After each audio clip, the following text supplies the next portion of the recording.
अभियुक्त के चेयर में बैठते ही सारे एम्प्लॉयज़ बैठने लगते हैं। तभी वो उन सबको कड़क आवाज़ में बोला, काम हो गया? कोई भी कुछ नहीं बोलता है। सब एक दूसरे को देखने लगते हैं। अभियुक्त सबको ध्यान से देखता है। सबके हाव भाव को देखकर उसे समझ आ जाता है कि किसी ने भी कोई काम नहीं किया है।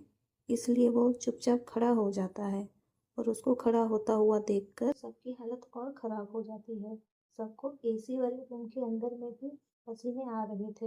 अभियुक्त, तुम सबको मैंने कितनी बार बोला कि वो काम जल्द से जल्द हो जाना चाहिए, लेकिन तुम सबसे वो पूरा काम हुआ नहीं। You all are fired. इतना ही सुनना था कि सबकी हालत खराब हो जाती है और वो सब उसके सामने गिड़गिड़ाने लगते हैं, लेकिन अभियुक्त को कोई फर्क नहीं पड़ता। वो वहाँ से निकलने लगता है।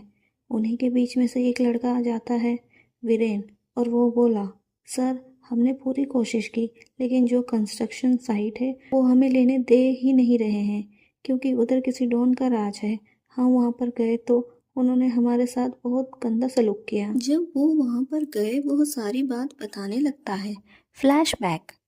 जैसे ही वो सब उस कंस्ट्रक्शन साइट में जाते हैं तो ए एंटरप्राइज के 2-3 एम्प्लॉयज़ वहाँ किसी और को कंस्ट्रक्शन में काम करता हुआ देखकर हैरान हो जाते हैं, क्योंकि वो कंस्ट्रक्शन तो उन्होंने खरीदने के लिए लेना था, लेकिन यहाँ पर तो काम चल रहा है, तो वो कैसे काम करेंगे। यही सब जानने के लिए वीरेन उन लोगों से पूछा, तुम यह सब यहाँ क्यों कर रहे हो?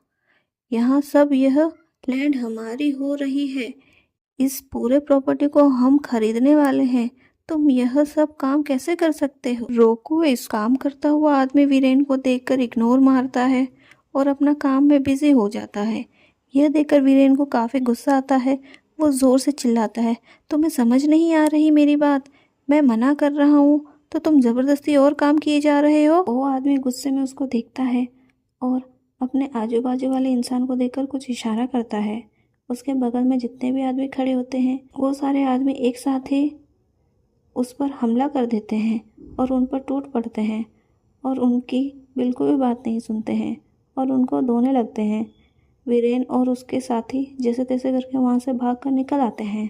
Flashback and. यह सब जवाब जब अभियुक्त सुनता है तो वो हैरान हो जाता है और वो वीरेन और उसके साथ खड़े बाकी एम्प्लॉयज़ को ध्यान से देखता है।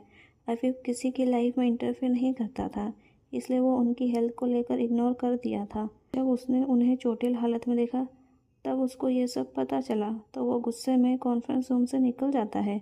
विवेक वीरेन को अपने साथ चलने को कहता है। अभियुक्त अपनी ऑडी कार में निकल जाता है। विवेक पीछे अपनी कार में वीरेन के साथ निकलता है। कार बहुत स्पीड में जा रहे होते हैं, जैसे कि वो सारे सिग्नल तोड़ देंगे। कार की स्पीड को देखकर विवेक को समझ आ जाता है कुछ ना कुछ तो होगा ही, इसलिए वो भी अपने कार को उस कार की स्पीड में मैच करते हुए चलाता है।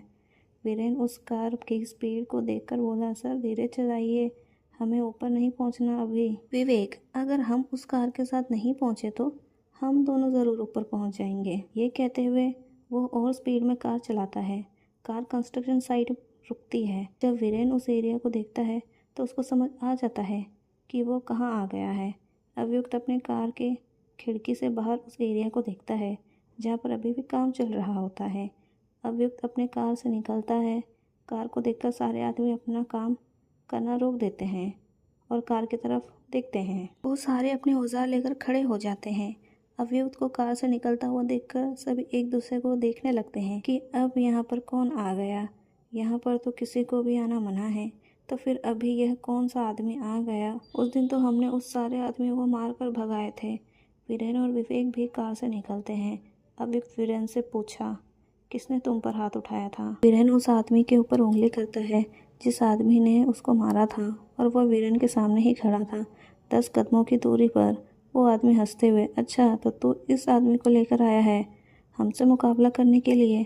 हम यहाँ कितने हैं और तुम सिर्फ एक, ये हमारा क्या ही बिगाड़ देगा? ये कहते हुए वो हंसता है। उसके साथ जितने भी आदमी खड़े होते हैं वो सब भी हंसने लगते हैं। अभियुक्त को यह देखकर काफ़ी गुस्सा आता है कि उन्होंने उसकी बेइज्जती कैसे कर दी। दुनिया में ऐसा कोई अभी तक इंसान पैदा नहीं हुआ था जिसने आज तक अभियुक्त की बेइज्जती की हो। सब उसके सामने सर झुका रहे थे, तो इस आदमी में इतनी हिम्मत कैसे आ गई कि उसने उसका मजाक उड़ाया? वो अपने गॉगल को निकालता है और हवा में फेंक देता है। विवेक उसका गॉगल को कैच करके पकड़ लेता है और ज़मीन में गिर जाता है। अविवेक गुस्से में, मुझे ये ज़मीन अभी के अभी चाहिए और तुम्हें अभी के अभी इसको खाली करनी है। अगर मेरे 10 गिनने से पहले कोई यहाँ से नहीं गया तो तुम सब चलने लायक नहीं बचोगे। वो आदमी, अच्छा तेरे में इतनी क्या हिम्मत है जो तू हम सबको ढेर कर देगा? अभी कुछ नहीं बोलता है, वो बस उन्हें गुस्से में देखता है। वो आदमी, तेरा गुस्सा हमारे सामने नहीं चलेगा। अभियुक्त गुस्से में उनको देखता है और अपनी काउंटिंग स्टार्ट करने वाला होता है। वो उस आदमी को अपने ऊपर झपटता हुआ देखता है तो वो अपना सारा गुस्सा अपने एक पंच में निकाल देता है, जिससे वो आदमी उसके तरफ भागता हुआ आता है। वो कुछ दूर जाकर गिरता है। यह देखकर वहाँ खड़े सभी आदमी हैरान हो जाते हैं कि उसने कैसे इतने खट्टे खट्टे इंसान को मार दिया। अभियुक्त अपनी मुट्ठी को घुमाता है और उन सबको देखता है। सब एक साथ हल्ला बोल देते हैं और अभियुक्त को मारने जाते हैं। अभियुक्त भी सबको लात घूंसा मारने लगता है। विवेक भी उसका साथ देने के लिए घुस जाता है। वीरेंद्र तो कार के पीछे छुप जाता है ताकि कोई भी उसको नुकसान न पहुंचा सके। वो अपने बॉस को मारता हुआ देखकर काफ़ी ज़्यादा हैरान हो जाता है। उसने 10-15 मिनट मारा ही होता है कि वहाँ पर कई सारी ब्लैक कलर की और ऑडी कार्स आ जाते हैं, जिसमें से ब्लैक कलर के बॉडीगार्ड्स निकलते हैं और वो सब अभियुक्त को घेर लेते हैं और उन सब लोगों को बहुत बुरी तरीके से मारते हैं। उन बॉडीगार्ड का हेड संजीव उन सबको देखता है और अभियुक्त को उसके कार की तरफ ले जाता है और कार में बैठा देता है। विवेक को चोट आई थी, वो अपनी कार में बैठ जाता है और फर्स्ट एड बॉक्स को निकालकर अपने चोट में मरहम पट्टी करने लगता है। अभियुक्त को भी चोट आई थी लेकिन उसको कोई फर्क नहीं पड़ता है। वो उन सब इंसान को कार से मार खाता हुआ देखता है।